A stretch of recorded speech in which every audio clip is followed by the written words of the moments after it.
For today's video nga mga lods, so magre-rebukada tayo dito sa ating chiniping na plastering. Alright, so yan nga, rebukada ang tawag dito sa manipis na plastering.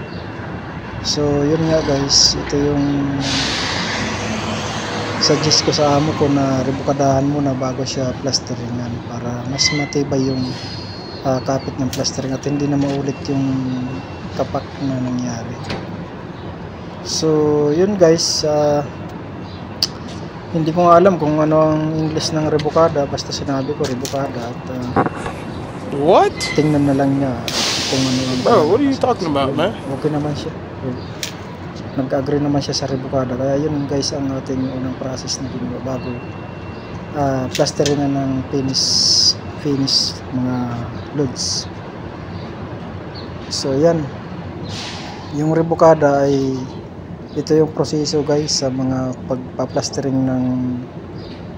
ng wall para mas matibay yung kapit ng plastering. So ginagawa ito sa hollow blocks at saka kahit anong klaseng wall bago rebukadahan, lalo na yung mga buhos. So kahit hindi mo na tiktikan yung buhos, basta rebukadahan guys. So yan yan ang process dito sa trabaho ng pagmamason guys. So yung nakakaintindi lang nito guys, para lang to sa mga construction worker, alam nila yung rebukada guys.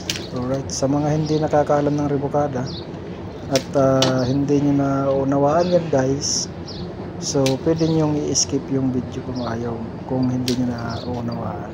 Alright guys, so yan lang ang update sa ating trabaho dito sa Riyadh guys. Maintenance tayo ng kahit ano, maintenance ng building, kahit anong trabaho.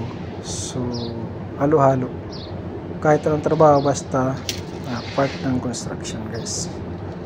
Alright, so yun, pagmasdan nyo guys kung paano natin tirahin ng manipis yan. Ito naman guys, bukas natin gagawin. So yun, thank you guys, thank you for watching, and don't forget to share this video guys. Salamat.